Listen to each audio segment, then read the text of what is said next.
You have to be humble and wise enough to understand that you might have to aim pretty damn low, especially in those places where you're not functioning well.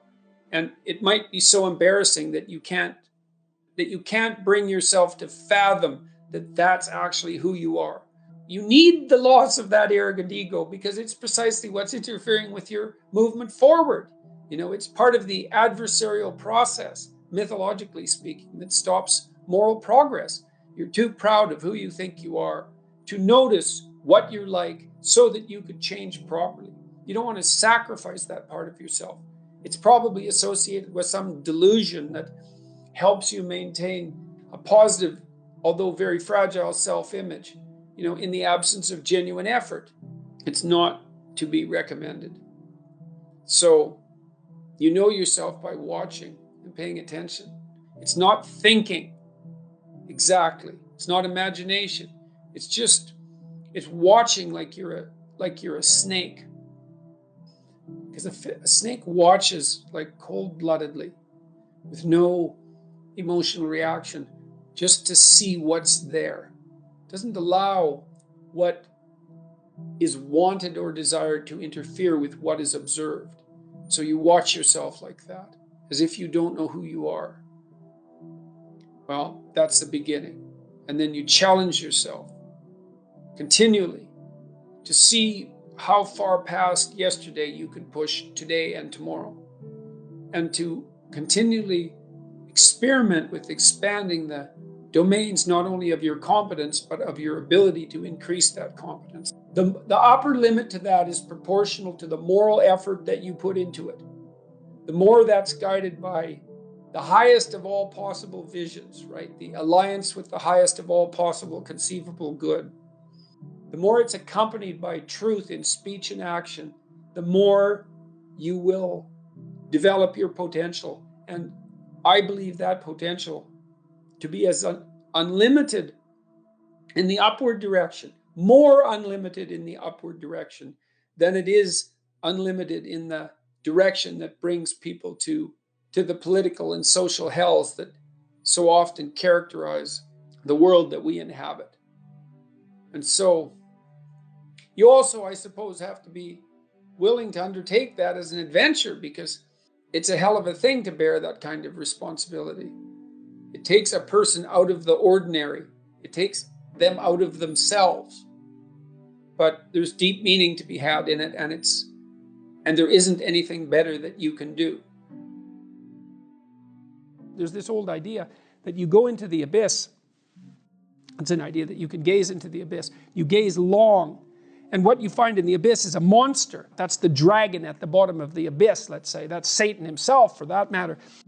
But if you go into that as deeply as you can, what you find is you find your fragmented father in a comatose condition, in a desiccated and separated condition. And then you revivify that. Well, what does that mean? It means something. It means that if you look in the darkness, you find the light. That's one thing it means. And that the light really stands out against the darkness, but that the light is to be found in the darkness. So that's a very interesting thing. That's a quest narrative. But it means more than that.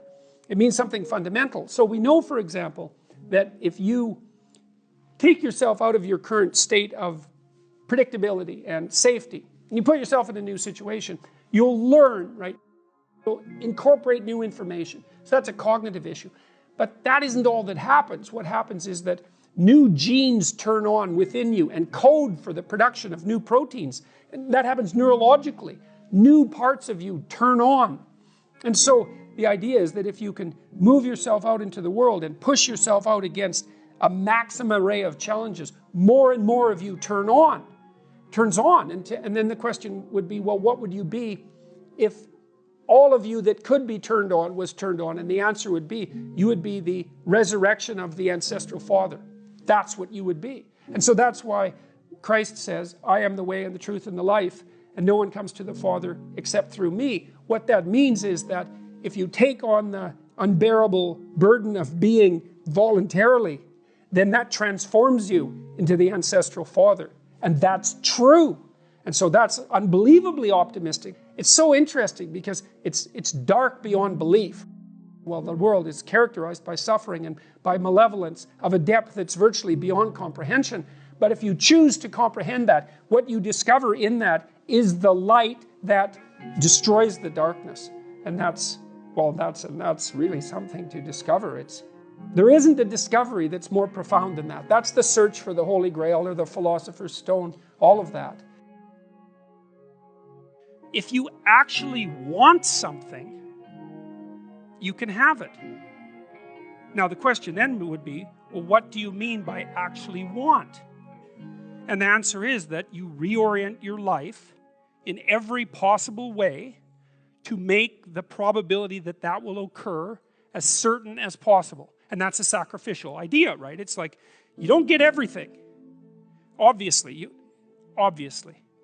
But maybe you can have what you need. And maybe all you have to do to get it is ask. But asking isn't a whim or today's wish. It's like, you have to be deadly serious about it. You have to think, okay, like I'm taking stock of myself. And if I was going to live properly in the world and I was going to set myself up such that being would justify itself in my estimation, and I don't mean as a harsh judge, exactly what is it that I would aim at? You could try this. This is a form of prayer, knocking. Sit on your bed one day and ask yourself, what remarkably stupid things am I doing on a regular basis to absolutely screw up my life? And if you actually ask that question, but you have to want to know the answer, right? Because that's actually what asking the question means. It doesn't mean just mouthing the words. It means you have to decide that you want to know. You'll figure that's out so fast it'll make your hair curl. You're perfectly capable of thinking. God only knows how. You're perfectly capable of immense feats of imagination and dream and fantasy. It's God only knows how you do all of that. What would happen if you consulted yourself about the best possible outcome for you? You might get an answer. In order for us to set things right, we have to understand that we have to take on that burden of ultimate responsibility. Not only as if it's ours, which it is, but as if there isn't anything better that we could do. And you have an ethical obligation to lift the heaviest load you can possibly conceive of. And that's the primary call to adventure in life. You need a meaning in your life to forestall the suffering and to make you strong enough to resist malevolence. Where's the meaning to be found? Rights, impulsive pleasure, and happiness? No. Responsibility? Oh, who would have guessed that? It's not part of the narrative. What makes life worth living is to pick up, take its catastrophe and embrace it and carry it and to realize through that process who you are. When I talk to audiences about the relationship between responsibility and meaning, they inevitably go dead silent. There's not a rustle, there's not a cough. It's like, is that the secret? Is that the secret? It's the voluntary adoption of responsibility? It's like, well, that's the central message of the West. It's like to pick up your cross and bear it. And everyone's been told that, but they don't know what it means because it's not been articulated enough so that it becomes something that's practical. It's like, yes, look at the terrible responsibilities you have right in front of you. Your family is hurting. You're in trouble. There's problems in the world. It's like all of that's right there. And all you have to do is take responsibility for it. And then you've got what you need. It's something so magnificent that happiness pales in comparison. And so it's thin gruel happiness. And young people know that. They're pursuing hedonistic pleasure. And no wonder. But there's nothing in it that's sustaining. And all it does is make you cynical. It's like, is that all there is? Another one-night stand? Another binge party? And it's not like I have anything in principle, against some of that exuberant, youthful hedonism. Look, the universities have turned into places of parties. Why? Well, because that's what the students find best to do there. Well, that's not good. What you want to offer them is a reason to not party. It's like, no, you got to understand. You come to this class hungover. You're not going to be able to get it. You're not going to be able to write properly. You're going to pay a price for that hedonism. It's like, and the price will be too high for you to bear. It's like, oh, well, enough hedonism for me then. Like, I've got something important to do. That's the way out of that. Before you can be a painter who can paint what's beyond mere memory, you have to inculcate that discipline, skill, and a lot of that is painful repetition and hard grinding work. It's the sacrifice of the present for the future. But once you manage that, then things open up. That's why we have disciplines, right? I mean, the words aren't there by accident. You have to narrow yourself first, and then you can broaden outward. And so that's part of the process of maturation. That's part of the sacrifice of childhood. Say, in childhood, you're nothing but potential, but it's not realized and you don't know how to realize it. And so then the question is, well, how do you get to a point where you realize the potential? And the answer is, you sacrifice almost all of it to a single direction. And so that's the thing about growing up, is that when you're a teenager and a young adult, you have to sacrifice everything you could have been as a child to be the one thing that you're aiming at. But then that opens up. Everyone in their right mind knows that there's a million ways of doing things wrong, and one way, if you're lucky, to do things right. And so the notion that it's a very, very narrow pathway that you tread upon if you're doing things right, that's wisdom. That's the line between chaos and order that you're supposed to be on constantly, right? It's a very, very thin line, because if you're a little bit too far in one direction, then it's too much chaos, and if you're a little too far in the other direction, then it's too much order. And both of those aren't good. The balance has to be exactly right. And you can feel that, and I truly believe you can feel that, and I think it's your deepest instinct. It's your deepest instinct, and I mean that biologically. I don't mean that metaphorically. I think that your psyche is arranged to exist in a cosmos that's composed of chaos and order. I think that's why you have the hemispheric structure that you have. And then when you feel as if you're meaningfully engaged in the world, when the terror of your mortality strips away and you're engaged and it's timeless, that's the deepest instinct you have telling you that you're in the right place at the right time.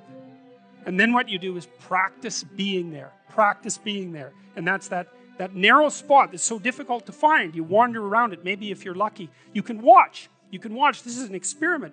Watch yourself for 2 weeks. Like you don't know who you are, because you don't. So watch yourself for 2 weeks and notice there's going to be times when things are proper. They're arrayed properly for you. It's not easy to notice, because when they're arrayed like that, you're so engaged, you don't exactly notice, you know. But you'll see, oh, I'm in the right place. It's like, okay, how'd I get here? What am I doing right? You know, how is it that this could happen more often? I'd like this to happen more often. How would I have to conduct myself in order for that to happen more often? And then you practice that, and then maybe instead of 10 minutes a month or 10 minutes a week, it's like 15 minutes a day, and then it's half an hour a day, and then it's an hour a day, and then it's 4 hours a day. And maybe if you're extraordinarily careful, then you get to a point where you're like that, a good proportion of